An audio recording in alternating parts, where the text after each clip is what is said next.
ಪಿಂಗಾರ ತೋಟಗಾರಿಕಾ ರೈತ ಉತ್ಪಾದಕ ಕಂಪನಿಯು ಅಡಿಕೆ ಕೌಶಲ್ಯ ಪಡೆ ಎನ್ನುವನ್ನು ರಚಿಸಿ ತೋಟಕ್ಕೆ ಔಷಧಿ ಸಿಂಪಡಣೆ ಹಾಗೂ ಅಡಿಕೆ ಕೊಯ್ಲು ಮಾಡಲು ತಂಡ ರಚಿಸಿ ತುಂಬಾ ಯಶಸ್ಸು ಗಳಿಸಿದೆ.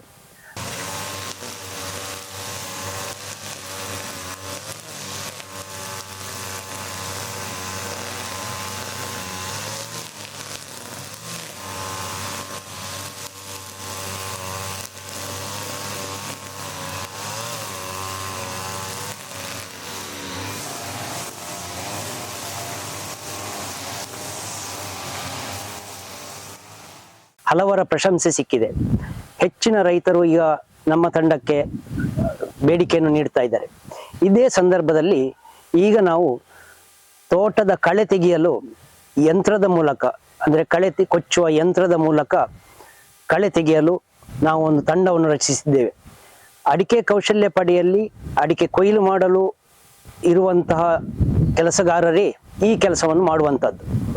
ಅಂದರೆ ಈಗ ಮಳೆ ಹೋಗ್ತಾ ಬಂತು, ಈಗ ಮಳೆ ಮುಗಿತಾ ಬಂದ ಸಂದರ್ಭದಲ್ಲಿ ತೋಟದಲ್ಲಿ ಸಾಕಷ್ಟು ಕಳೆ ಇದೆ. ಹಣ್ಣಡಿಕೆ ಬಿದ್ದಂಥದ್ದನ್ನು ಹೆಕ್ಲಿಕ್ಕೆ ಅಥವಾ ತೋಟದ ಕೆಲಸ ಮಾಡಲು ಹಲವರಿಗೆ ಸಮಸ್ಯೆ ಇದೆ. ಈ ಸಮಸ್ಯೆಗೆ ಪರಿಹಾರವಾಗಿ ಈಗ ನಾವು ಕಳೆ ಕೊಚ್ಚು ಯಂತ್ರದ ಮೂಲಕ ಕಳೆ ತೆಗೆಯುವ ಕೆಲಸಕ್ಕೆ ಕೈ ಹಾಕಿದ್ದೇವೆ. ಇದರ ಅವಶ್ಯಕತೆ ಇದ್ದವರು ನಮ್ಮನ್ನು ಖಂಡಿತ ಸಂಪರ್ಕಿಸಿ. ಈ ತಂಡದಲ್ಲಿ 8 ಜನ ಕೆಲಸಗಾರರು, ಒಬ್ಬ ಮ್ಯಾನೇಜರು ಹಾಗೂ 8 ಕಳೆ ತೆಗೆಯುವ ಯಂತ್ರವೂ ಇರ್ತದೆ.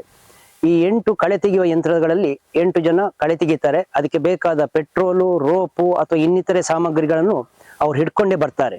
ಒಂದು ಓಮಿನಿಯಲ್ಲಿ 9 ಜನರು ಬರ್ತಾರೆ.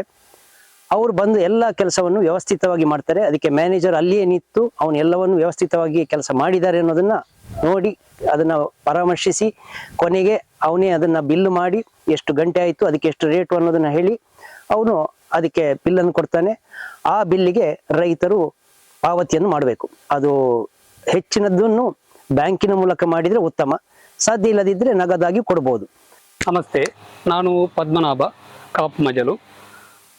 ನಾನು ಪಿಂಗಾರ ತೋಟಗಾರಿಕಾ ರೈತ ಉತ್ಪಾದಕರ ಕಂಪನಿಯ ಅಡಿಕೆ ಕೌಶಲ್ಯ ಪಡೆಯ ಒಂದು ಟೀಮ್ ಮ್ಯಾನೇಜರ್ ಆಗಿ ಕಾರ್ಯನಿರ್ವಹಿಸ್ತಾ ಇದ್ದೇನೆ. ನಾವು ಆ ತಂಡದಲ್ಲಿ ಕಾರ್ಯನಿರ್ವಹಿಸಿ ಬಹಳ ಯಶಸ್ಸನ್ನು ಕಂಡಿದ್ದೇವೆ. ಈಗಾಗಲೇ ನಾವು ಮದ್ದು ಸಿಂಪಡಣೆಯ ಕೆಲಸ ಕಡಿಮೆ ಆದ್ದರಿಂದ ಈ ಸೀಸನ್ನಲ್ಲಿ ನಾವು ಈಗ ಯಂತ್ರದ ಮೂಲಕ ಹುಲ್ಲು ತೆಗೆಯುವಂಥ ಕೆಲಸವನ್ನು ಪ್ರಾರಂಭಿಸಿದ್ದೇವೆ. ಈಗಾಗಲೇ ಒಳ್ಳೆ ಮೆಚ್ಚುಗೆ ವ್ಯಕ್ತಪಡಿಸಿದ್ದಾರೆ ಕೆಲಸ ಮಾಡಿಸಿದವರು.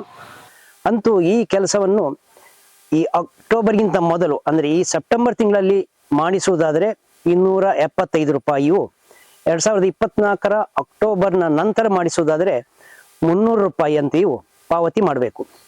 ಇದು ನಮ್ಮ ಕಂಪನಿಯ ಚಾರ್ಜಸ್.